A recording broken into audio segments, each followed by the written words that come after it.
সালামু আলাইকুম লিসেনার, আমি ইমন তোমাদেরকে স্বাগতম জানাই নতুন কোনো অভিজ্ঞতার নতুন আরো একটি এপিসোডে। দেখতে দেখতে আমাদের 25 নম্বর এপিসোডে চলে এসেছি আমরা। আমাদেরকে সবাইকে ধন্যবাদ যারা আমাদেরকে ঘটনা পাঠাচ্ছ, এবং নতুন যারা আমাদেরকে ঘটনা পাঠাতে চাও তাদেরকে অবশ্যই বলবো আমাদের ইমেল করতে, অথবা আমাদের ফেসবুকে আমাদের ফেসবুক পেজে আমাদের সাথে অ্যাড হওয়ার জন্য ফেসবুকের লিংক এবং ইমেলের লিংক সেখানে দেয়া থাকবে। চলো ঘটনায় যাওয়া যাক। ঘটনা 2 নম্বর এপিসোডে আমরা কালো জাদুর একটা ঘটনা শুনেছি। কালো জাদুর ঘটনা শেষ হয়নি, নিশাদ ভাই গল্পটা শেষ করেনি। সেই গল্পটাতেই চলে যাব আমরা, গল্পটা শেষ করব। নিশাদ ভাই গল্প শেষে আমরা ওই 2 নম্বর এপিসোডে আমরা বলেছিলাম যে নিশাদ ভাই আবারও সবুজ তার যে বন্ধু ছিল আবারও তাকে ব্ল্যাক ম্যাজিক করা বা কালো জাদু করার চেষ্টা করছে। এখান থেকে আমাদের আজকে নতুন ঘটনা শুরু। যাই আমরা। সবুজের কথায় রাজি হয়ে বাড়ি থেকে বের হলাম। সবুজের কথায় রাজি হয়ে বাড়িতে চলে গেল। বাড়িতে যাওয়ার পর খাবার শেষে অপেক্ষা করতে লাগলাম সবুজ কখন ফোন করে। এদিকে আমার অপেক্ষা দেখে মনে বলল, কি গো ঘুমাবো না? কারোর জন্য কি অপেক্ষা করছো? বললো, হ্যাঁ একটু বাইরে যেতে হবে। এই বলতে না বলতেই সবুজ ফোন দিল। ওর ফোন রিসিভ করতে সবুজ বলল, নিশাদ আয়, আমি কবিরাজকে নিয়ে আসছি। সবুজের ফোন পেয়ে বিছানা থেকে উঠে দাঁড়াল। তখনই মনি বলল, কি হলো? কে ফোন করেছে? কোথায় যাচ্ছ?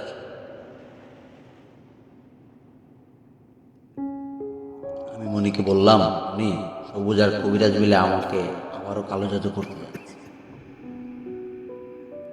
আমি তোমার বাবার কাছে জেনেছি, বাবা বলেছে বন্ধু সবুজ আর কবিরাজকে বুঝিয়ে বলতে, ওরা যেন আবারও আগের মতন ভুল না করে। এখন বাইরে যাচ্ছি সবুজ আর কবিরাজের সাথে কথা বলতে।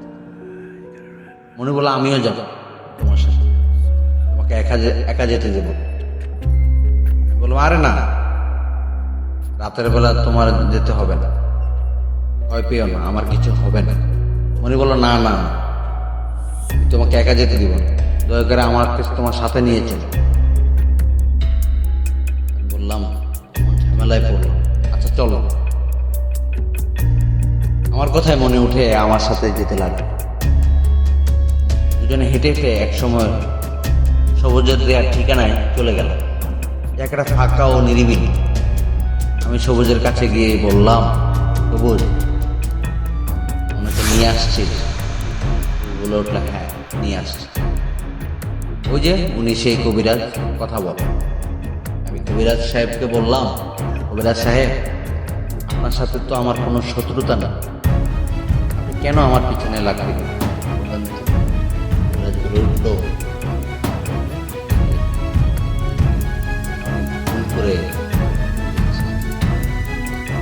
আমার ভুল বুঝতে পারছি বাবা, আজকের পর থেকে তোমার পিছনে আর লাগবে না, তোমাকে আর জ্বালাবো না, কারণ আজকের পর থেকে তুমি আর বেঁচেই থাকো। বললাম, মানে? সবুজ, উনি কি বলছে এসব? সবুজ বললো, হ্যাঁ ভাই, উনি ঠিকই বলল। আমাকে মাফ করে দিস ভাই, কারণ আজকের পর তো আর তোকে বেঁচে থাকতে দেবো না। তোকে আমি এখানে এমনি এমনি রাখিনি, দেখেছি মেরে ফেলতে। তোকে আমরা এখনই মেরে ফেলব। তোকে মারবে কবিরাজের পালিত জিন। ভেবেছিলাম তোকে একাই মারবো, কিন্তু তুই তো তোর সাথে তোর বউকেও নিয়ে আসছিস। এখন তোর সাথে তোর বউকেও মেরে ফেলব ওই জিন। হা হা। এই বলেই সবুজ হাসতে শুরু করল। আমি সবুজকে বললাম, সবুজ, তোকে ভালো হবার সুযোগ দিয়েছিলাম, ভালো হলি না।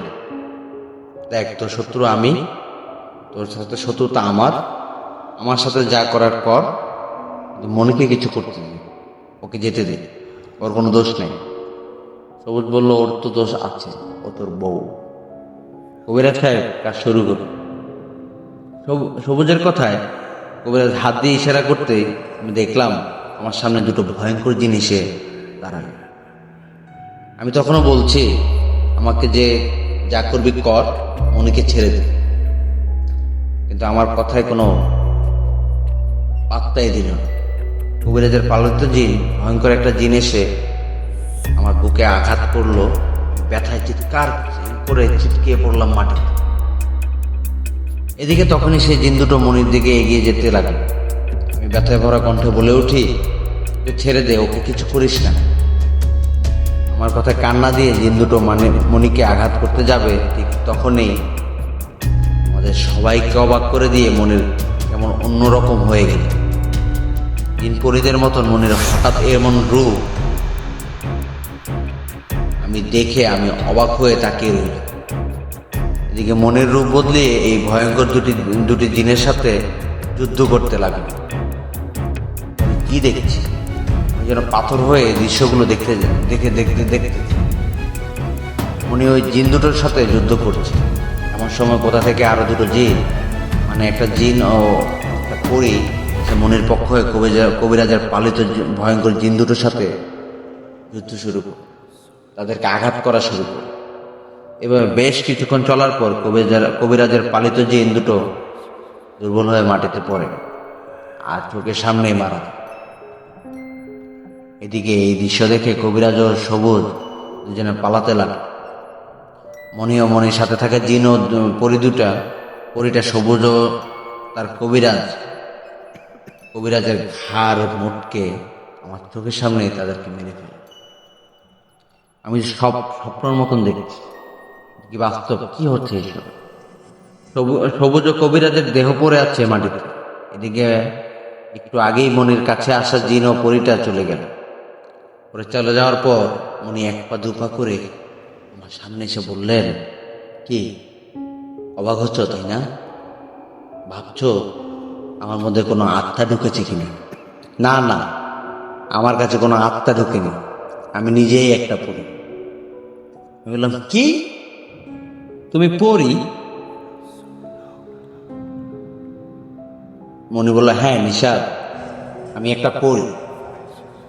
তোমার বউ মনি একটা পরী। কি মাথায় আসছে না তো? কিভাবে হলো কি? চলো বাড়িতে চলো, সব গিয়ে বলবো। মনের এসব কথায় নিজেকে ধরে রাখতে পারে, জ্ঞান হারিয়ে ফেলিয়া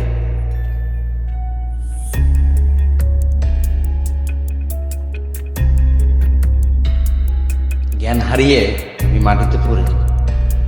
আমার যখন জ্ঞান ফিরল, তখন আমি দেখলাম আমি বাড়িতে আমার রুমে শুয়ে আছি। আমার জ্ঞান ফিরতেই মনিকে বললাম, মনি আমি এখানে কিভাবে আসি? সে উত্তর দিল, আমি নিয়ে এসেছি। বললাম, মনি আসলে কে বলো? কেন কেন তুমি আমাকে বিয়ে করো? খুলে বলো, কি ছিল তোমার মনে? কেন তুমি করলে এসব? কোনো খারাপ মতলব আছে? কি উদ্দেশ্য? তখন বললো, নিশাদ আমাকে ভুল বোঝো, ভয় পেও। তোমাকে সব ঘটনা খুলে বলছি, আমার কোনো খারাপ কোনো উদ্দেশ্য নেই। তোমার কি মনে আছে নিশাদ, এক রাতে তুমি আর জিসান কোথা থেকে জানি ফিরছিলে, তখন দুটো সাপ দেখছিলে রাস্তায়। সাপ দুটোকে মারতে গেলে তুমি বাধা করেছো, তুমি মারতে দাওনি। নিশাদ জানো সাপ দুটো কে ছিল? একটা আমার ছোট বোন, একটা ছিলাম আমি। আমরা সাপ রূপে চলাফেরা করার সময় আমাদের সামনে পড়ে যাই। জিসান আমাদের লাঠি দিয়ে মারতে গেলেও তুমি না মানা করো, আমাদের জীবন বাঁচালে। সেই তখন থেকে আমি তোমার পিছনে, তোমাকে আমার খুব ভালো লাগে, খুব ভালো লাগতে শুরু করে, ভালোবেসে ফেলি তোমাকে। আমি তোমাকে কখনো দেখা দেইনি, সব সময় তোমার আশেপাশে ছিল। জানো, যখন দেখলাম তোমার বন্ধু ও চাচি তোমাকে কালো জাদু করেছে, তুমি নানান হুজুরের কাছে বা কবিরাজের কাছে গিয়েও সুস্থ হতে পারছো না, তখন আমি আমার বাবাকে বলে হুজুর রূপে তোমার বাড়িতে যেতে, তোমার চিকিৎসা করে তোমাকে সুস্থ করতে। এদিকে আমিও তোমাকে ভালোবাসি, তাই বাবাকে এই সব ঘটনা খুলে বলি, তোমাকে যেন শর্ত দিয়ে সুস্থ করে। তুমি সুস্থ হলে যেন আমার সাথে তোমার বিয়ে হয়। আমার বাবাও আমার এইসব কথা শুনে রাজি হয় এবং তোমাদের কাছে নিশাদ, আমরা জিনজাত, তোমার অবস্থা ভালো ছিল। যদি তোমার জীবনে আমি না আসতাম তাহলে তোমাকে বাঁচানো যেত না, কারণ তোমাকে দুজন কালো জাদু করেছে। ও আচ্ছা, এই তাহলে ঘটনা। আমার একটা কথা আছে, 2-3 দিন ধরে একটা পরীকে দেখছি আমার রুমে আসছে। উনি বলল, না আমি তো তোমার পাশে শুয়েছি। আমি না, তুমি যে পরীটাকে দেখছো ওটা আমার ছোট বোন ছিল। বাবা আমার ছোট বোনকে আমাদের কাছে পাঠাতো, ওকে দেখে রাখতো, যেন সবুজ ওই বা ওই কবিরাজ কিছু কোনো ক্ষতি যেন করতে না পারে। যেন কেমন স্বপ্ন স্বপ্ন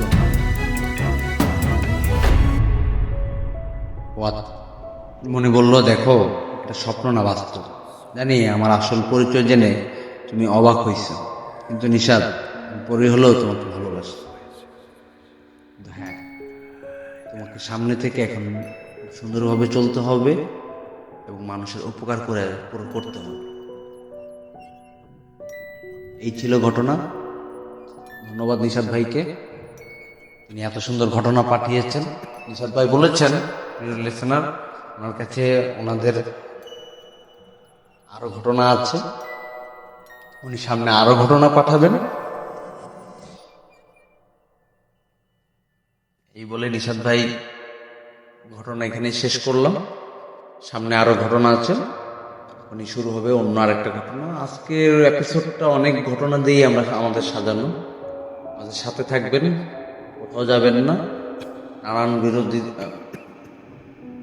নানান সমস্যার পরেও এই এত রাতে আমাদের পাশে থাকার জন্য আপনাদের সবাইকে ধন্যবাদ। আমার গল্প যদি ভালো লাগে অবশ্যই লাইক কমেন্ট করে সাবস্ক্রাইব করে আমার পাশে থাকুন।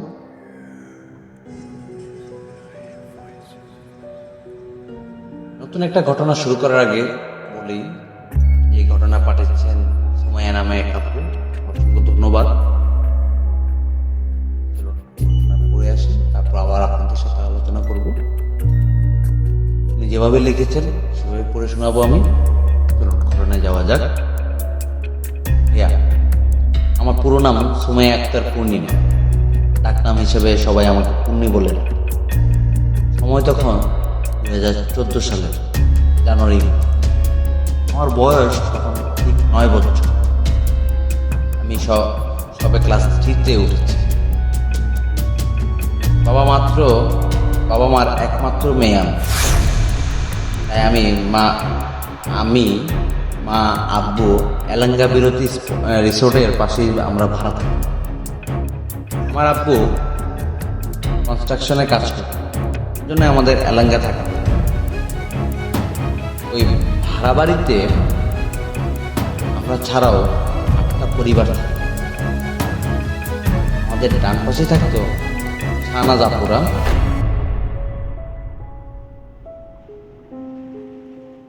আমাকে তার সই বানিয়েছিলেন। তার 3টা ছেলে, মেজর ছেলে জিসান আমার বেসমেট ছিল। আমরা সেম ক্লাসেই পড়তাম। আর আমাদের বাম পাশে থাকতো হারুন আঙ্কেল, তার 3টা মেয়ে, তার ছোট মেয়ে তিশা আবার আমার বেসমেট ছিল। আমি আমাদের আশেপাশে থাকা বেসমেট পরিবারদের পরিচয় দিচ্ছি। ঘটনা সামনে আপনাদের কাছে তুলে ধরো। তার ছোট মেয়ে তিশা আবার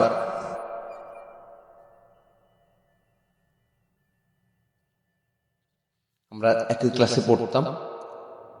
আর আমার বাম পাশে থাকতো হারুন আঙ্কেল, তার 3টে মেয়ে, তার ছোট মেয়ে তিশা আবার আমার বেস্টমেট ছিল। আর আমাদের সামনে ঘরেই থাকতো নাজির আর নাদিয়া আর নাজিরও আমার বেস্টমেট ছিল। আমাদের ভাড়া বাসাটা হাফ বিল্ডিং ছিল আর টয়লেটের একটা ছাদ করা ছিল। একদিন তৃষা, জিতান, নাজির আমার সাথে দুষ্টামি করে বলে, আচ্ছা প্রমাণ করতো ভূত বলতে কিছু নেই। আমি বললাম, এটা প্রমাণ করার জন্য কি করতে হবে? তখন মাগরিবের আজান দিচ্ছে। ওই সময় জিসান বলল, জিসান নাজির আমাকে বলল, তুমি তো ভূতে বিশ্বাস করো, তাহলে ওই আজানের 5 মিনিট তুমি ওই মই দিয়ে টয়লেটের ছাদে উঠে বসে থাকো। তুমি বসে থাকতে পারো তাহলে আমরা বিশ্বাস করবো ভূত নেই। আমিও রাজি হয়ে যাই, কারণ আমি ছোট থেকেই ভূতে বিশ্বাস করি না আর এইসবে ভয়ও পাই না। তখন আমি নিজেও অনেক ছোট। তো আমি মইয়ে উঠে যথারীতি বসে আছি, সে আমার থেকে 2 হাত পেছনে দাঁড়িয়ে আছে। তো হঠাৎ করে মনে হলো আমাকে সজোরে ধাক্কা দিবে। সোজা সামনে ডিশের লাইনের তার টানানো ছিল, সেইটার উপরে পড়ল আর আমার গলা আটকে গেল সেই ডিশের লাইনের উপর। এবং আমি ফাঁসি দিলে মানুষ যেমন ঝুলে যায়, আমিও ঠিক ওইভাবে ঝুলে পড়লাম। সবাই তাড়াতাড়ি করে দৌড়ে আসলো, আমাকে তাড়াহুড়ো করে নিচে নামিয়ে আনলো। কিন্তু আমার গলায় ফাঁসির মতন দাগ বসে গেল। আমি সবাইকে বললাম আমাকে তিশা ধাক্কা দিচ্ছে, কিন্তু সবাই তখন বলে উঠলো, তিশা তো তখন আমার পিছনে না, তখন তোমার সামনে ছিল।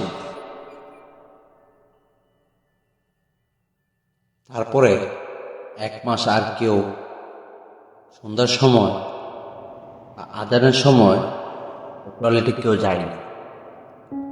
এরপরে আমি বিশ্বাস করি আসলে ভূত বলতে পৃথিবীতে কিছু আছে যা আমরা খালি চোখে দেখি না।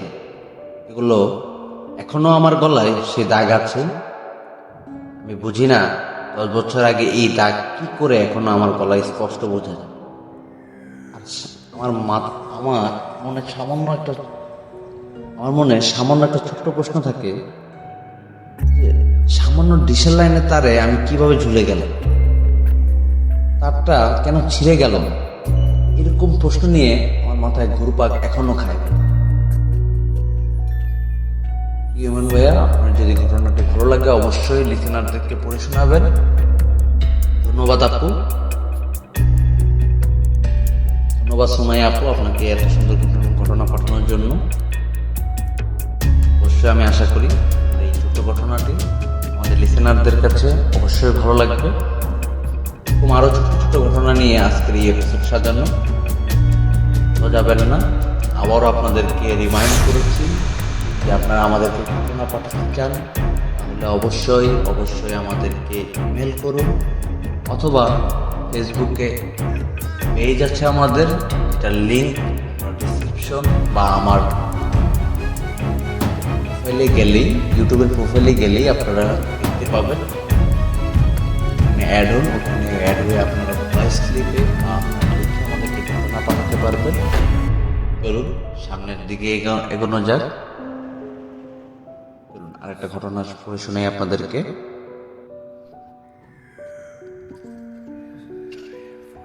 প্রিয় লিসেনার, আপনাদেরকে নতুন একটা এপিসোডে এখন শুরু করব আমরা নতুন আরেকটা গল্পের আগে আপনাদেরকে বলে রাখি আমার এখানে অনেক ঝড় বৃষ্টি হচ্ছে, যার কারণে হয়তোবা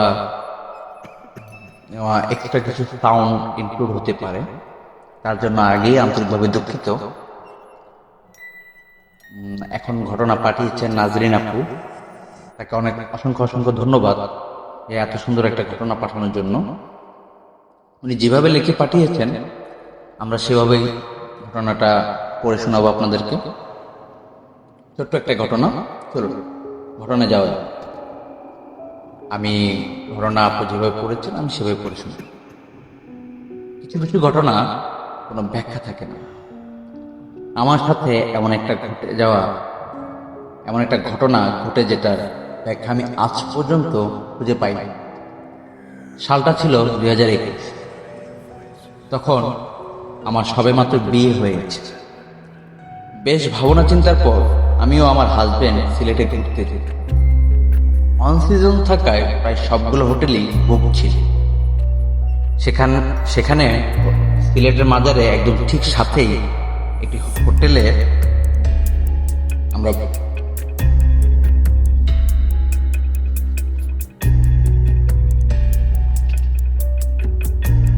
হোটেল বুক করি।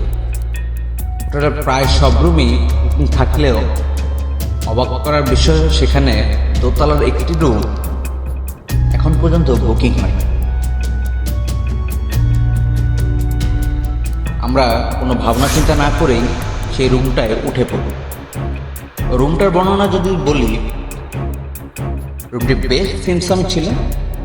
বাইরে থেকে তেমন আলোও আসতো না, আর রাতে লাইট অফ করলে পাশে মাজারের লাইটের আলোয় রুমটা আবছা প্রকৃতি হয়ে যায়। প্রথম দিন বেশ ভালো গিয়েছিল এই রুম, তবে ঠিক পরের দিনই অদ্ভুত এক ঘটনা ঘটে আমাদের সাথে। পরের দিন সিলেটের নানা জায়গায় ঘুরে এসে প্রায় রাত 8টায় আমরা রুমে আসি। যখন ঘটনা শুরু হয় তখন রাত 3টা বাজে। আমি আর আমার হাজবেন্ড মোবাইলে একটা মুভি দেখছি। পুরো রুম জুড়ে অদ্ভুত এক নিস্তব্ধতা ছিল। শুধু আমাদের ফোনের আওয়াজই পাওয়া যাচ্ছিল। হঠাৎ আমি একটা শব্দ পাই, যেন কেউ দরজায় ঠক ঠক করল। আমি ব্যাপারটা তেমন আমলে নেই, তবে কিছুক্ষণ পর সেই শব্দটা আমি আবার পাই। আমার মনে হলো রুমের ভেতরে কোথাও এই শব্দটা হচ্ছে। আমার সাথে থাকা আমার হাজবেন্ডকে বললি, তুমি কি সেই শব্দটা শুনতে পাচ্ছ? সে বলল, হ্যাঁ, মনে হয় পাশের রুমে কেউ এসেছে। বললাম, রাত 3টা বাজে, কি আসবে, তাও একটা হোটেলে? এরপর শব্দটা আবার আসে। আমি এবার খেয়াল করে শুনলাম সেই শব্দটা আমাদের বেডের ঠিক পাশেই থাকা ড্রেসিং টেবিলের ভিতর থেকে আওয়াজটা আসছে। আবার ঠক ঠক শব্দ আসে। শব্দটি এমন ছিল যে কেউ 2বার নক করছে ড্রেসিং টেবিলের ভিতর থেকে। মনে হচ্ছে কেউ ভেতর থেকে আমাদের উদ্দেশ্য করে এই শব্দটা করছে। আরো শিওর হওয়ার জন্য আমার হাজবেন্ড দরজাটা ফাঁকা করে দেখতে গেল বাইরে কেউ আছে কি, কিন্তু সেখানে কেউ ছিল না।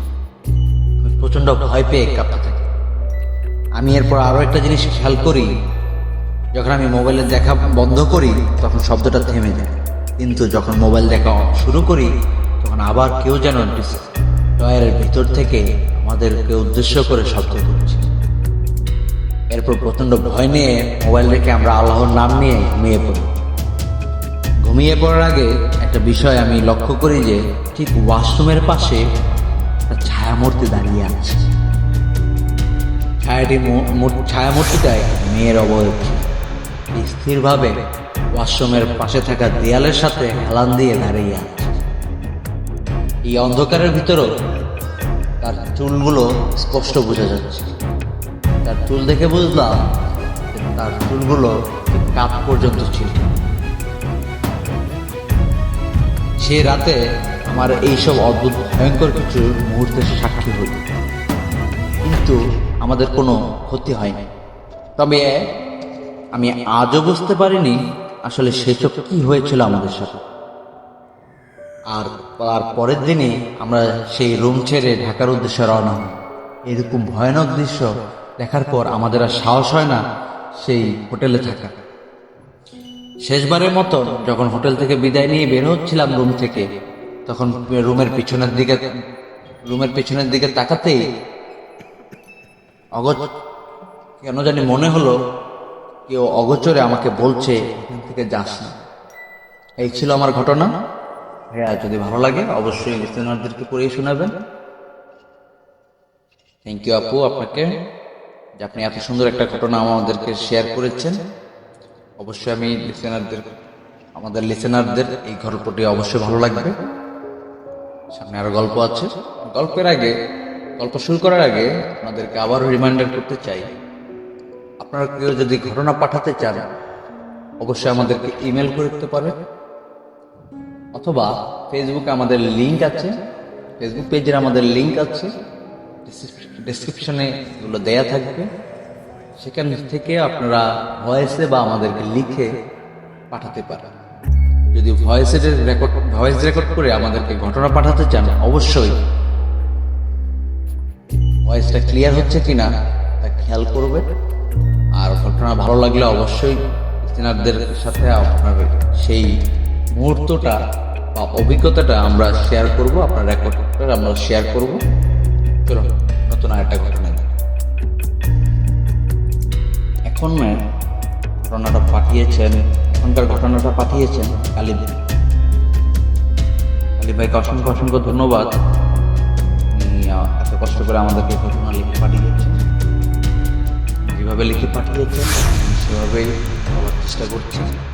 ধরুন ঘটনাদের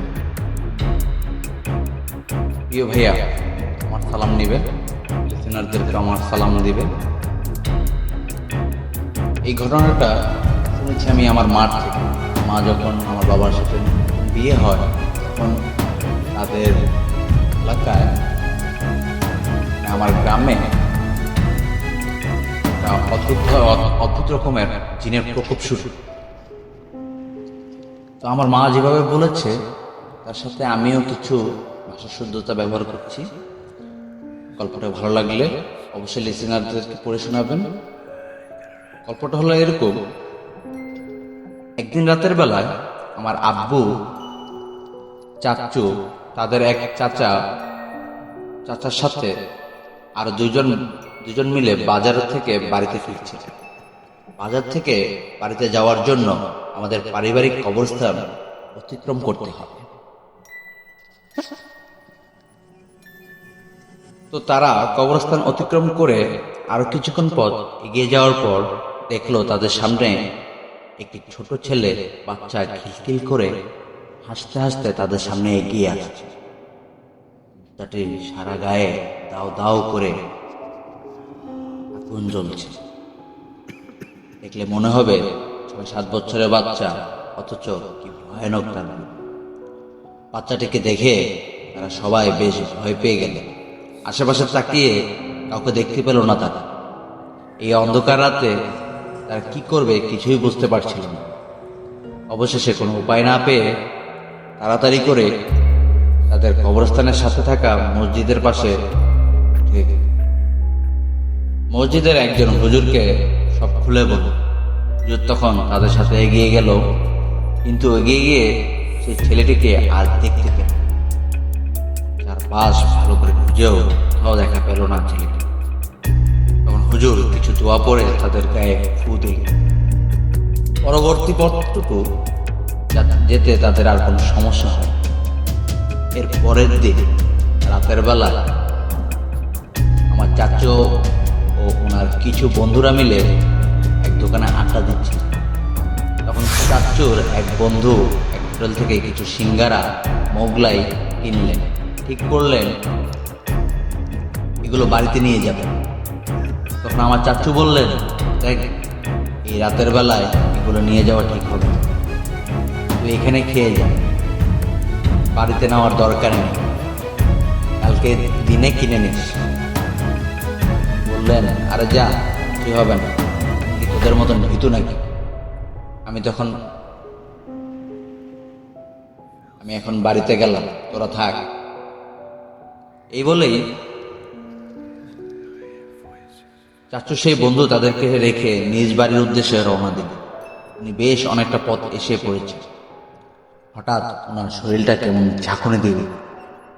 ওনার যে একদমই ভয় লাগছে তাও নয়, মনে মনে তিনি এখনো ভয় পাচ্ছেন না। তখন তো বড় মুখ করে বলেছিলেন তিনি ভীত নন। কিন্তু এখন তো মনে হচ্ছে আমার চাচুর কথাই ঠিক ছিল। পরিবেশটা কেমন নিস্তব্ধ ও নির্জীব। একটা কাকপক্ষীর দেখাও মিলছে না। তিনি বেশ ভয়ে ভয়ে যাচ্ছেন। হঠাৎ করে ওনার মনে হলো পাশে কেউ হাঁটছে এবং একটা গরম নিঃশ্বাস ওনার গায়ে লাগছে, কিন্তু তিনি তার পথে কাউকেই দেখতে পাচ্ছেন। এর কিছুক্ষণ পরেই ওনার হাতে থাকা সিঙ্গারা মোগলাইয়ের প্যাকেটটা যেন কেউ ধরে ফেলে এবং মুহূর্তের মাঝেই প্যাকেটটাকে ধরে টানাটানি করতে শুরু করে। তিনি এবার আরো কোনো কিছু না ভেবেই প্যাকেটটা সেখানে ফেলে এক দৌড়ে বাড়িতে চলে আসে।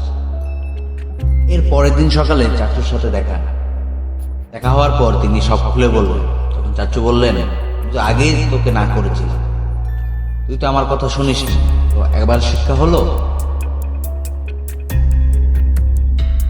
এরপর থেকে তিনি আর কোনোদিনই রাতের বেলায় এইসব কিনেননি। বাড়িতে থাকাকালীন হঠাৎ একদিন ঘোষণা করে জানিয়ে দেওয়া হলো যে সকাল থেকে একদম রাত পর্যন্ত কারেন্ট থাকবে। কারেন্ট আসলেও রাত 10টার দিকে আসবে। এদিকে বিকেলের পর থেকেই ট্যাঙ্কির পানি শেষ।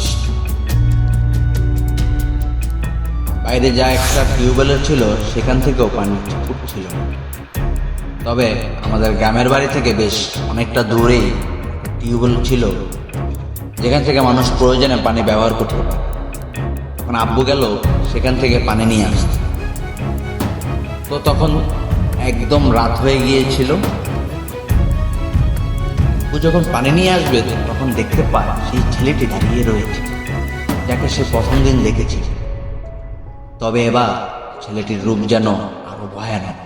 সারা শরীরে ছোট ছোট চোখে ভরা, চোখ দিয়ে যেন আগুন বের হচ্ছে। ছেলেটি ভরাট কণ্ঠে বলল, পানি দে, পানি দে আমার। আবু ভয়ে তখন পানির কলসি সেখানে রেখেই এক দৌড়ে বাসায় চলে আসে। তবে এবার পিছু ফিরে দেখছিলেন ছেলেটি কলসি থেকে ডক করে পানি খাচ্ছে। বাড়িতে আসার পর আব্বু সবাইকে ঘটনাটি বলল। বাড়ির সবাই ঘটনাটি শুনে খুব ভয় পেল। কে এই ছেলেটি, কেনই বা দেখা যায়? তখন এলাকার কয়েকজনের সাথে বিষয়টি আলোচনা করা হয়। একজন বলল, ভাই, আমরাও বেশ অনেকবার এই ছেলেটিকে দেখেছি। এই ছেলেটা মারাত্মক ভয়ঙ্কর। কতজন যে মরেছে তার হাতে, তার কোনো ঠিক ঠিকানা নেই। আসলে এটা একটা খারাপ জিন, যা এই ছেলে রূপে আসে। এই জিন মূলত রাতের বেলায় এমন কোন স্থান ধরুন যেখানে মানুষ নেই, সেখানেই থাকে। তাই আপনারা সবাই সাবধানে থাকেন। এরকম ঘটনা ঘটার ফলে বাবা নতুন নতুন বিয়ে করে, তাই আগের গ্রাম থেকে বাবা শহরে চলে আসে। ভাই, আমরা বর্তমানে ময়মনসিংহে আছি। পরবর্তীতে গ্রামে কি হয়েছিল তা আমার মার জানা ছিল না। মা আমাকে এত পর্যন্ত বলেছে, এতটুকু পর্যন্ত লিখে পাঠিয়েছে আপনাদেরকে। এই ঘটনাটি ভালো লাগে অবশ্যই লিসেনারদেরকে পড়ে শুনাবেন। আর সালাম আলাইকুম বলে আমি এখানেই গল্প শেষ করছি। ধন্যবাদ ভাই আপনাকে এত সুন্দর ঘটনা পাঠানোর জন্য। চলুন ঘটনায় যাব। প্রিয় লিসেনার, ঘটনায় যাওয়ার আগে বলি যে আপনারা কেউ যদি ঘটনা পাঠাতে চান অবশ্যই আমাদেরকে ইমেল করতে পারেন, অথবা আমাদের ফেসবুক পেজে অ্যাড হতে পারেন। পেজে আপনার ভয়েস অথবা আপনি লিখেও আমাদেরকে আপনার অভিজ্ঞতা শেয়ার করবেন। আমি চলে যাব। এই ঘটনাটি পাঠিয়েছে রাকিব ভাইকে অসংখ্য ধন্যবাদ এত সুন্দর ঘটনা পাঠানোর জন্য। চলো ঘটনায় চলে যাই। উনি যেভাবে লিখে পাঠিয়েছে আমি ওভাবেই পড়ে শোনাব। আমার নাম মেহেরাজ, আর আমার বাল্যকালের বন্ধুর নাম নুরমিয়া। আমরা ছোটবেলা থেকে একসাথে বড় হয়েছি। আম চুরি থেকে শুরু করে কাঁঠাল চুরি সব করেছি একসাথে। হঠাৎ একদিন 2009 সালের দিকে আমরা দুজন মিলে ঘুরতে যাওয়ার পরিকল্পনা করলাম। দিন তারিখ স্থান ঠিক করলাম। যাব কক্সবাজার। যাই হোক, পূর্ব নির্ধারিত দিনে আমরা দুইজন কক্সবাজারে যাওয়ার উদ্দেশ্যে বের হলাম। ভালোভাবেই যাত্রা শুরু হয়েছিল আমাদের, কিন্তু আশুগঞ্জ পর্যন্ত পৌঁছার পর আমাদের গাড়ি অ্যাক্সিডেন্ট করে। যখন আমার জ্ঞান ফিরল, তখন দেখি আমি একটা হসপিটাল, আর আমার প্রিয় বন্ধু নূর আমার পাশে বসে, হাতে পায়ে তার ব্যান্ডেজ করে। আমারও হাতে এবং মাথায় ব্যান্ডেজ। শরীর কিছুটা সুস্থ হবার পর আমরা চলে যাচ্ছি বাড়িতে। আমার বন্ধু নূর আমার সাথে 24 ঘন্টাই থাকে। তার বাবা মা নেই, তারা মারা যাওয়ার পর থেকে নূর আমাদের বাড়িতেই থাকে আমার সাথে। কিন্তু ইদানিং আমি তার মধ্যে অস্বাভাবিক কিছু ব্যাপার লক্ষ্য করি। যেমন হঠাৎ চলতি পানি থেকে সে জীবন্ত মাছ ধরে ফেলছে, গাছের মগডাল থেকে আম পেড়ে ফেলছে, হঠাৎ দেখতে অদ্ভুত কিছু অসাধারণ টেস্টি ফল নিয়ে আসছে, যে আমি কখনোই খাওয়া তো দূরের কথা দেখিও নি। নূরের এইসব অদ্ভুতরে দেখে আমার হঠাৎ মনে পড়লো নূর তো কোনোদিন গাছ উঠতে পারত না। তারপর আবার আমি এইসব ভুলে গেলাম। মনে করলাম হয়তো এখন পার। মানুষের কোনো কিছুই শিখতে কারো কতদিন বা লাগে।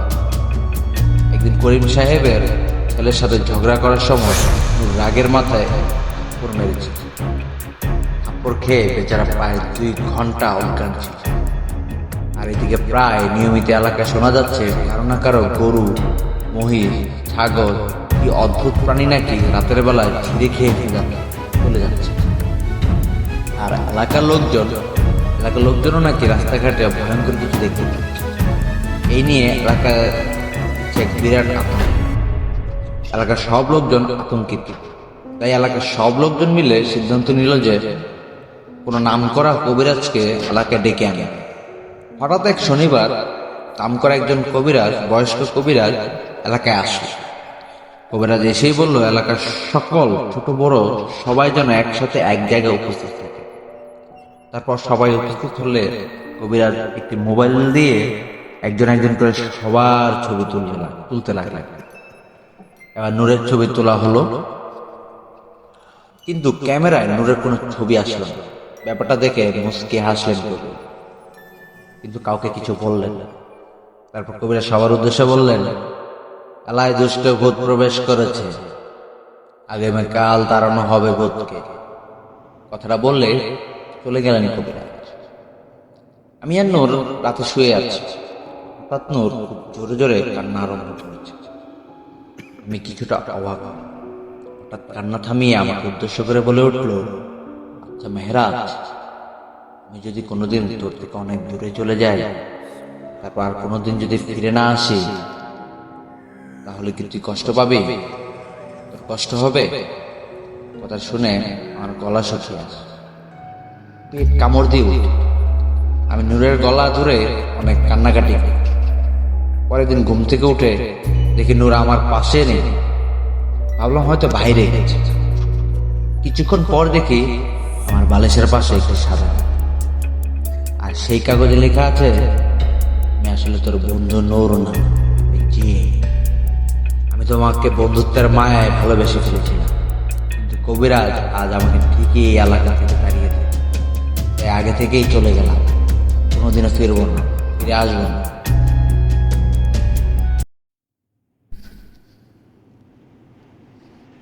এখন আমার মনে প্রশ্ন উদয় হলো, এই যদি আমার বন্ধু নূর না হয়, তাহলে এ কি? তখন চিঠিতে আমি আরো লেখা দেখতে পাই, তোমার যখন গাড়ি করে যাচ্ছিলে, তখন গাড়িতে আমি তোমাদের অনুসরণ করে যাচ্ছিলাম। গাড়ি আশুগঞ্জ পৌঁছানোর পর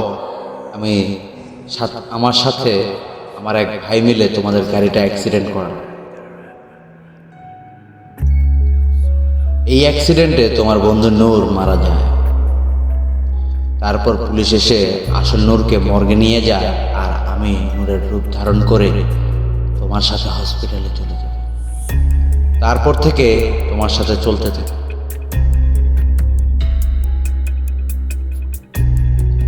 তোমার বন্ধু নূর বর্তমানে ঢাকার একটি হসপিটালের মর্গে আছে, কিন্তু তুমি সেই হসপিটালে জীবনও খুঁজে পাবে না। তবে আমি তোমাকে একটা ক্লু দিয়ে যাচ্ছি। সেটা হলো শুধুমাত্র তুমি সেই হসপিটালে গেলেই দেখতে পারবে যে ওখানকার সকল ডাক্তারের চোখ দিয়ে রক্ত পড়ছে। এটা শুধুমাত্র তুমিই দেখতে পাবে। সেই হসপিটালে মর্গে আছে তোমার বন্ধু নূর। তবে সেই নূরের শরীরে বড় করে মৃত সেজে আছে তোমার ভাই, আমার ভাইজি রাজ্জাক। তবে তাকে শরীর থেকে তাড়ানো বড় কঠিন কাজ। রাজ্জাককে তাড়াতে হলে একজন মানুষের প্রয়োজন। সেই মানুষটা দেখা পাবে তুমি সিলেটের একটি কবরস্থানে। অমাবস্যার রাতে যদি যেতে পারো তাহলে তার দেখা পাবে, তাকে দেখতে পাবে তার 3টে মাথা। আর এইসব যদি তুমি সময় মতন খুঁজে পাও তাহলে তোমার বন্ধু নূরকে তুমি ফিরে পেতে পারো। আমি চলে গেলাম, তুমি আমার বলে যাওয়া কথা মতো কাজে লেগে পড়ো, খুঁজতে থাকো, আশা করি পেয়ে যাবে। তবে ধৈর্য হারালে চলবে না। এই সকল কথা লেখা ছিল চিঠিতে। তার লেখা পড়ে আমি তো পুরোই অবাক হয়ে বসে আছি। কারণ আমার বাড়িতে হচ্ছে মৌলভীবাজার, আর আমার বন্ধু ঢাকার কোনো হসপিটালে। আমি কি করে খুঁজে বের করব? তারপর আমি আগে কখনো ঢাকায় যাইনি, এত বড় শহর। যাই হোক, আমাকে হতাশ হলে চলবে না, আমার বন্ধুকে উদ্ধার করতেই হবে। চিন্তা করে ঘুমিয়ে পড়ল। রাতে তেমন ঘুম হলো না। পরের দিন সকালে ঘুম থেকে উঠে রওনা দিলাম ঢাকার উদ্দেশ্যে, সাথে আমার আরেকটা বন্ধুকে নিয়ে। ঢাকায় পৌঁছে সমস্ত হসপিটালে খুঁজতে লাগলো। প্রায় 12 দিন পর খুঁজে পেলাম সেই হসপিটালটি। হাসপাতালে ঢোকার পরে মনে হচ্ছে কোনো এক অজানা রহস্য লুকিয়ে আছে এই হাসপাতালের ভেতর। ওরা দেখতে পেলাম 4 জন ডাক্তারকে, সবার চোখ দিয়ে রক্ত পড়ছে। এমন দৃশ্য শুধুমাত্র আমি একাই দেখতে পারছি, আর কেউ দেখছে না। কারণ আমার বন্ধু সুমন এমন দৃশ্য দেখতে পাচ্ছে না। আস্তে আস্তে আমরা দুজন মর্গের দিকে গেলাম। কেউ কারোর সাথে কোনো কথা বলছে না, দুজনেই নিশ্চুপ। শুনশান নীরবতা, যেন মনে বিশাল প্রশ্ন এবং হতাশা আর আতঙ্কের সাথে ভয় তো যুক্ত আছে। মর্গের ভিতরে চুপি চুপি করে আমরা ভয়ে ভয়ে নূরকে খুঁজছিলাম। সেখানে নূরকে পাচ্ছি। হঠাৎ নজরে পড়ল নূরের চিপা লম্বা করে বের করে শুয়ে আছে। তার মাথাটা পিছনের দিকে ঘোরানো। আমি ডরবর ভুলে গিয়ে তড়িৎ গতিতে ছুটে গিয়ে আমার প্রাণের প্রিয় বন্ধুকে স্পর্শ করতে আচম্বিক শোয়া থেকে উঠে বসেই এক লাফে দৌড়ে গিয়ে আমাকে যা জিজ্ঞেস করলো,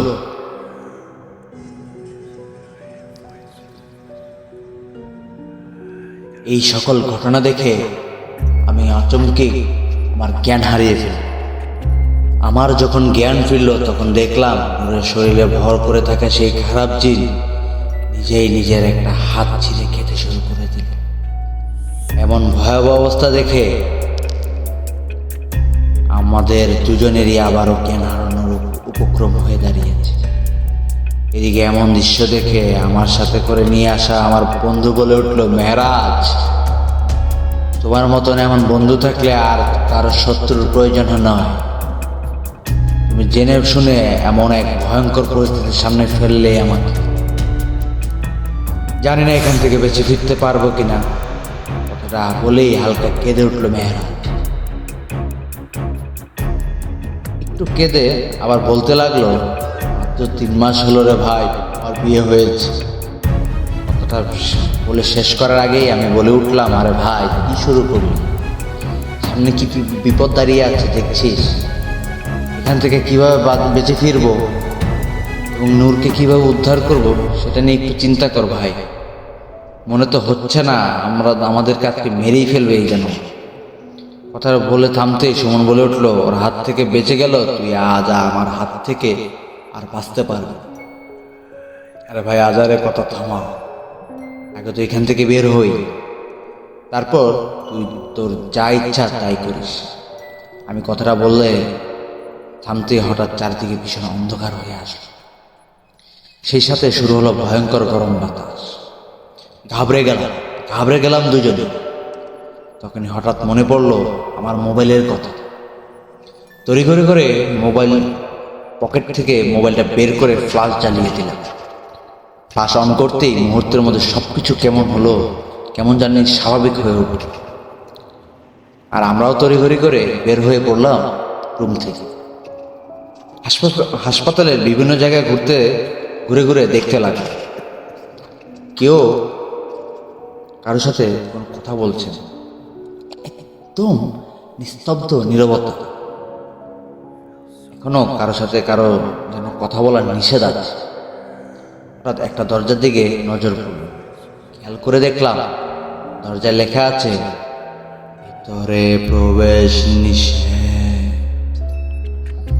আমি দরজার ভেতরে ঢোকার চেষ্টা করি, কিন্তু আমাকে ঢুকতে বাধা দিয়ে সুমন বলে উঠল, তোর কি মাথা ঠিক আছে? একবার কোনো রকমে বেঁচে ফিরেছি, তুই কি আবার ঢুকতে চাচ্ছিস এই রুমে? তুই কি দেখতে পাচ্ছিস না এই রুমের বাইরে কি লেখা আছে? এখানে প্রবেশ নিষেধ। এবার আর বেঁচে ফিরতে পারবো না। আমি আর এবারে এই ভুল করছি না বাবা। তুই ঢুক। আমার নতুন বউ বাড়িতে আমি গেলাম। বন্ধুর কথা শুনে মনে মনে অনেক রাগ হচ্ছিল প্রচন্ড। তখন যেন আরো বউ নেই।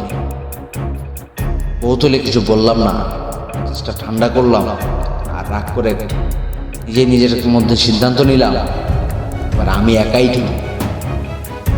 যাই হোক, একাই ঢুকে পড়ল। আল্লাহর নাম নিয়ে প্রবেশ করে এবার আমি অবাক হলাম। কেমন যেন একটা মিষ্টি সুঘ্রাণ এই পুরো রুমটা পরিপাটি। আশেপাশে তাকালাম, কিন্তু আশেপাশে তেমন কিছুই চোখে পড়ল। আচমবে একটা ঘটনা ঘটে গেল। রুমটা হঠাৎ করে কেঁপে উঠল। আমার পিছনে মনে হলো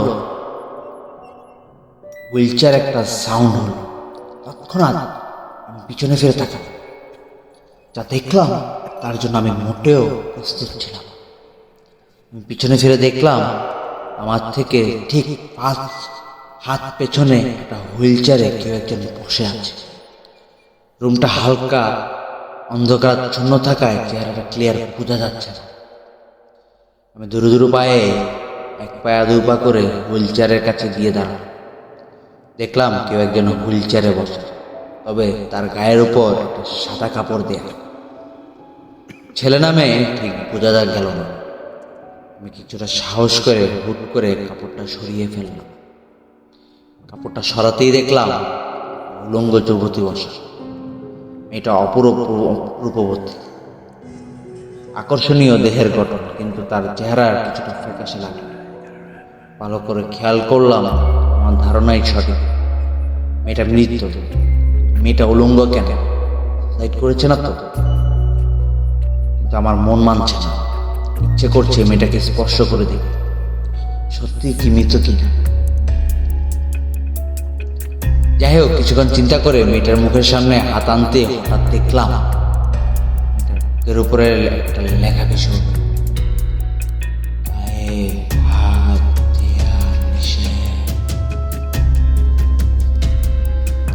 মেয়েটার বুকে লেখাটা দেখে কিছুটা ভয় পেয়ে গেল। ভয় পেয়ে পিছনে সরে আসতেই মনে হলো মেয়েটার গলায় আরো কিছু লেখা আছে। আবারও একটু করে কাছে এগোলাম। কাছে এগোতেই লেখাটা স্পষ্ট চোখের সামনে ভেসে উঠল। পড়ে হতভম্ব হয়ে গেল। ছিল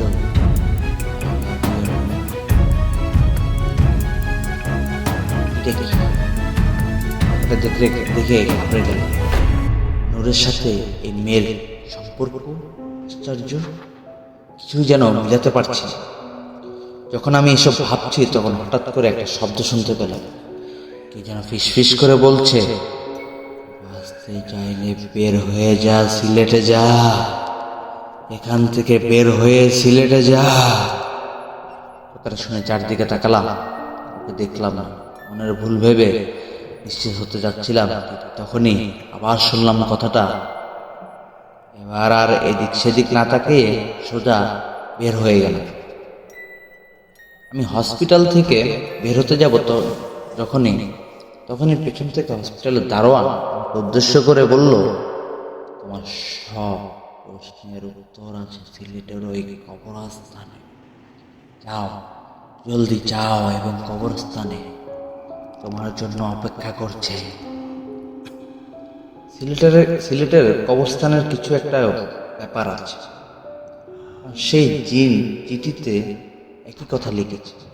তারপরে হসপিটালে এখন আবার আসলাম। হসপিটালের দারোয়ান, যে কিনা আমাকে চেনেই না, সে দারোয়ানও আমাকে কবরস্থানে যাওয়ার কথা বলছে। কিছু একটা রহস্য তো অবশ্যই আছে সেই কবরস্থানে। আমি যাই হোক, নূরকে বাঁচাতে হবে, এই চিন্তা করেই আমি সেখান থেকে বেরিয়ে গেলাম। কিছুদিন পরে অমাবস্যা। দিন গুনতে গুনতে অমাবস্যার রাত চলে আসে। অমাবস্যার রাতে সিলেটের সেই কবরস্থানে যেতেই হবে। তিন মাথার সেই মানুষের সাথে দেখা করতেই হবে। কথাগুলো মনে মনে বললে অপেক্ষা করতে লাগলাম। 7 দিন পরে আসলো সেই রাত। তখন 12টা বেজে 19 মিনিট। ধীরে ধীরে পায়ে কবরস্থানের দিকে এগিয়ে চললাম। কিছুক্ষণ হাঁটতেই পৌঁছে গেলাম কবরস্থানের পাশে। কবরস্থানের কাছে পৌঁছতেই শুরু হলো তীব্র ঝড়।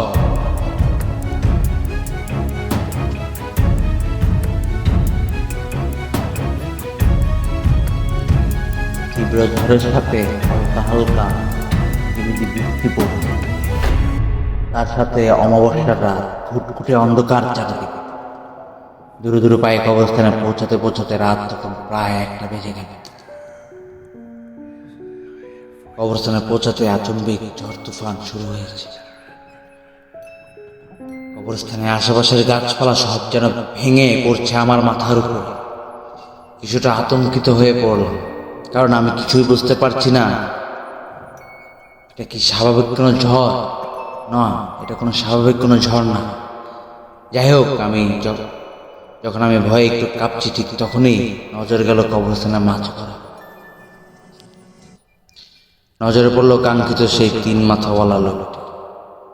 3 মাথাওয়ালা লোকটিকে মানুষ বললে ভুল হবে, কারণ কোনো সাধারণ মানুষ তিনি হতেই পারেন। একজন সাধারণ মানুষের কখনো 3টি মাথা হওয়া সম্ভবই না।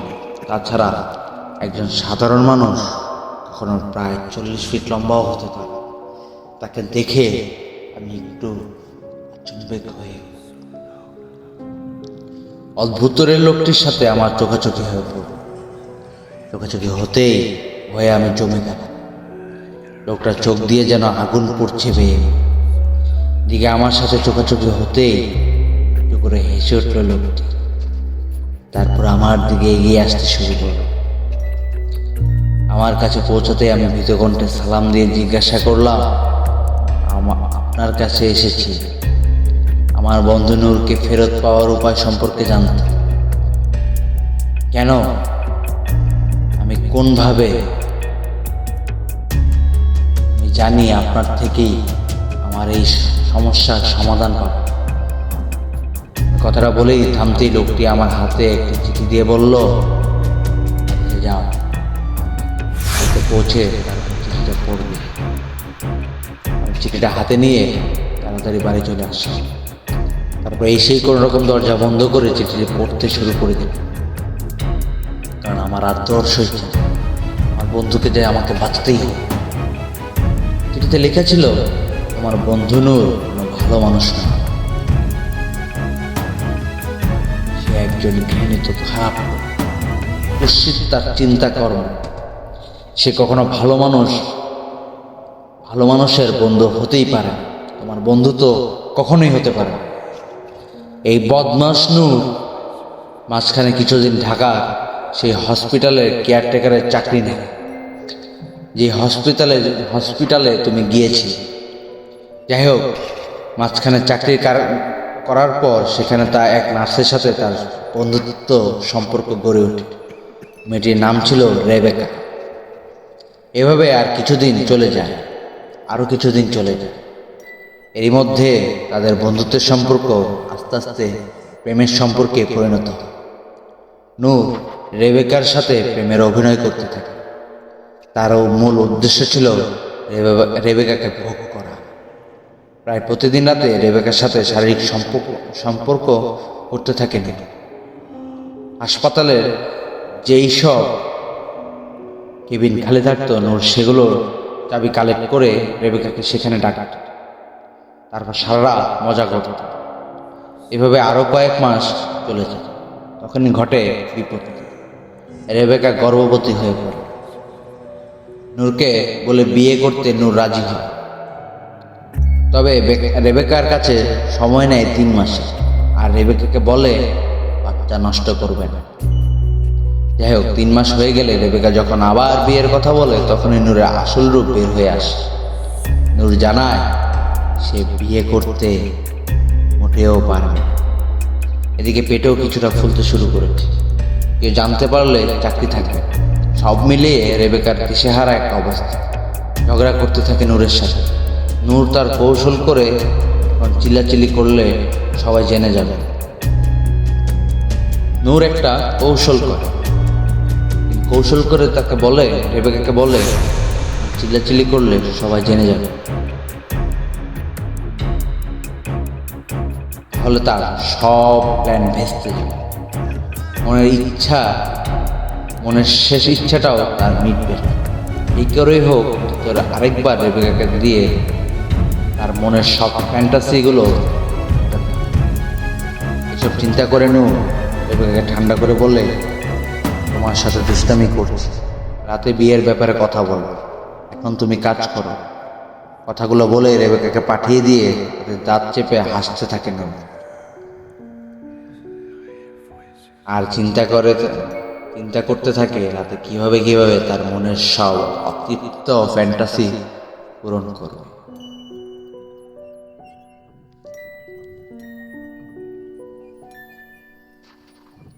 হসপিটালের মর্গে রেবেকাকে নিয়ে নিজের মনের সব কামনা বাসনা মিটাবে বলে চিন্তা করেন। আজ রাতে হসপিটালে কোনো কেবিন খালি নেই, সব বুকিং হয়ে গিয়েছে। একমাত্র মর্গই নিরাপদ। এখানেই অতি ব্যথায় রেবেকা চিৎকার চেঁচামেচি করে মরে গেলেও কেউ দেখতে আসবে না। কারণ এই মর্গ নিয়ে হাসপাতালের সব স্টাফদের মধ্যে অনেক গল্প রটনা আছে।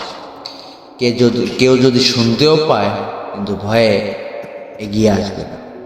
সুতরাং নূরের মনের সব ফ্যান্টাসি পূরণের জন্য সবচেয়ে বেটার অপশন আর নেই। কিন্তু বিপত্তি এক জায়গায়, রেবেকা যদি এখানে আসতে রাজি না হয়, তখন আবার চিন্তা আসলো নূরের মাথায়। রাজি না হয়ে উপায় কি আছে তার? প্যাট যে বেঁধেছে, নিজের তারায় সব জায়গায় সে যেতে এখন রাজি হবে। সন্ধ্যা নাম, নূরের মনের কোণে হাসি ফুটতে থাকে। আর কয়েক ঘন্টা বাকি। নূরের বুকের মধ্যে ধুকধুক করছে, এক অন্যরকম আনন্দ খেলা করছে তার মধ্যে। এর আগেও রেবেকার সাথে সে অসংখ্যবার শারীরিক সম্পর্ক করলেও আজ তার মনের আকাঙ্ক্ষাগুলো পূরণ হতে যাচ্ছে। কারণ সে সবসময় স্বাভাবিক শারীরিক সম্পর্ক করলেও তাই এই জন্যই আনন্দে নূর অনেক আগে থেকে তার মনের গোপন বাসনা মেটানোর চিন্তা করত, কিন্তু সাহস করে। রেবেকা যদি বাধা দেয়, আর কখনো যদি কাছে আসতে না চায়, কিন্তু এখন আর সেই চিন্তা করে না। কারণ রেবেকা গর্ভবতী। নূর তো তাকে বিয়ে করবে না। সুতরাং 2 দিন আগে আর পরে পালাবেই। তার আগে শেষবারের মতন তার নিজের মনের যা ইচ্ছা, যা ফ্যান্টাসি আছে, সব সে পূরণ করে নেবে। যাই হোক, রাতে তখন 12টা বেজে 13 মিনিট। সমস্ত হাসপাতালে নিস্তব্ধতা, নীরবতা বিরাজমান। এটাই মোক্ষম সময় চিন্তা করে রেবেকাকে সিগন্যাল দেন। সিগন্যাল পেয়ে ছুটে আসে রেবেকা। তার আজ একটাই তার আজ একটা বিয়ে করতেই হবে, বিয়ের কথাবার্তা ফাইনাল করতেই হবে, তার হাতে সময় নেই একদম। রেবেকা আসলে রেবেকা আসলে নূর মর্গের কথা জানায়। রেবেকা প্রথমে আপত্তি জানায়, কিন্তু নূর বলে, কেন, কে আজকে তুমি জানো না কোনো কেবিন খালি নেই? এদিকে আর কোনো উপায় না পেয়ে রেবেকা রাজি হয়। রেবেকাকে নিয়ে মর্গে ঢুকে পড়ে না। রেবেকার ভয় করে, কিন্তু কি করা, ভয়গুলো সব নূরকে জানালো সে। নূর বলল ভয়ের কোনো কারণ নেই, সে মর্গে কাজে মাঝে মাঝেই আসে। কথাটা শুনে রেবেকা কিছুটা আশ্বস্ত হলো, ভয় কিছুটা কমে গেল তার। রেবেকা নূরকে উদ্দেশ্য করে বলে উঠল, তুমি আমাকে বিয়ে করছো কবে? নূর জানায়, আর এইসব কথা পরে হবে, আগে এদিকে আসো, তোমাকে একটু আদর করো। রেবেকা এবার একটু রেগেই গেল, রেগে বলে উঠল, রাখো তোমার ঢপ, জরুরি কথা বলো। নূর বলে, সব কথা হবে। এই কথা বলেই নূর রেবেকার উপরে ঝাঁপিয়ে পড়ে। রেবেকা বাধা দেওয়ার চেষ্টা করলে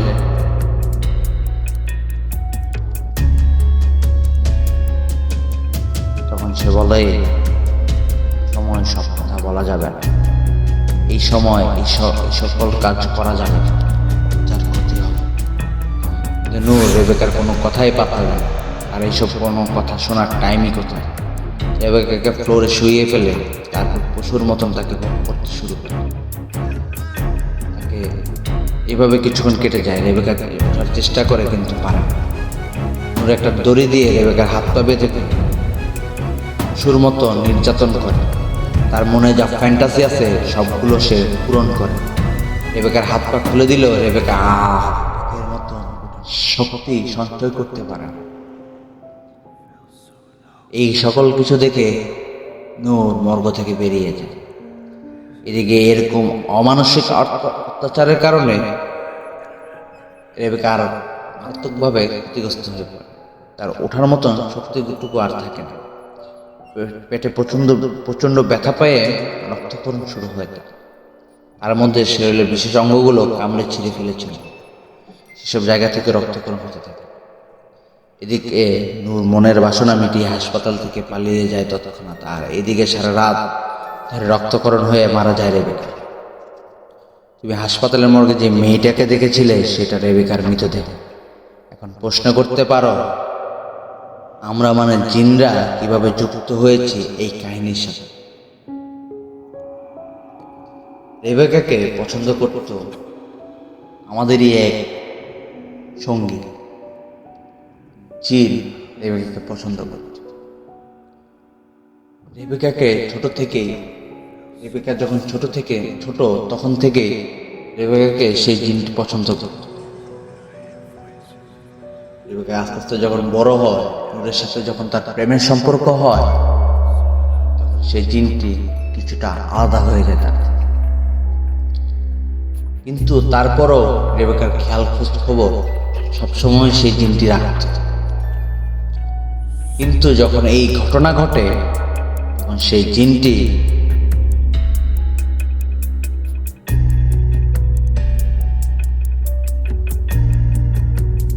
ছিল তার রাজ্য। এই জন্য রেবেকাকে নূরের হাত থেকে বাঁচাতে পারে।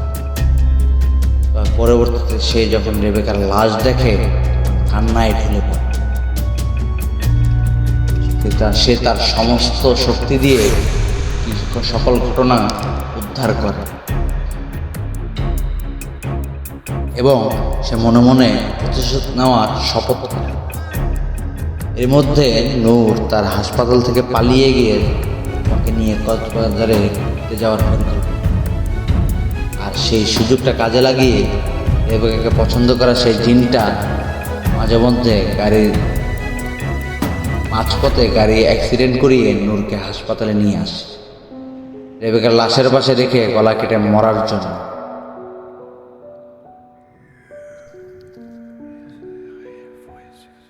আর আরেকটা জিনকে নূর সাজে তোমার সাথে নূরের মতন করে থাকার অভিনয় করার জন্য পাঠানো হয়। যাই হোক, তোমাকে এত কিছু জানানোর কারণ, তোমার সাথে নূরের অভিনয় করতে থাকা জিনটি তোমার মায়া জন্ম নেয়, তার মধ্যে তোমার জন্য মায়া জন্ম নিতে শুরু করে। সে বুঝতে পারে তুমি নূরকে অনেক ভালোবাসো। নূরের মৃত্যুতে তুমি খুবই কষ্ট পাবে। এই জন্য তুমি যেন নূরের সব অপকর্মের কথা জেনে তাকে ঘৃণা করো, তার মৃত্যুতে কষ্ট না পাও, এই জন্য এত সব আয়োজন দিয়ে তোমাকে সব জানানো। আশা করি চিঠিটা পড়ার পর নূরের প্রতি তোমার আর কোনো মায়া কাজ করবে, তার পরিবর্তে কাজ করবে একরাশ ঘৃণা। তুমি চিঠিটা যখন পড়বে ততক্ষণে নূরকে মেরে ঠিক রেবেকার পাশেই বসিয়ে রাখবে সেই চিঠি। এই ছিল রাকিব ভাইয়ের ঘটনা। রাকিব ভাইয়া এই ঘটনাটা তার বন্ধুর মাধ্যমে শুনেছেন। আশা করি লিসেনারদের এই ঘটনাটা পছন্দ হবে। যদি আপনাদের ঘটনা ভালো লাগে অবশ্যই আমাদেরকে লাইক, কমেন্ট, সাবস্ক্রাইব করে আমাদের পাশে থাকবেন। এবং আমি রাকিব ভাইকে বলবো আরো কিছু ঘটনা আমাদেরকে দেওয়ার জন্য।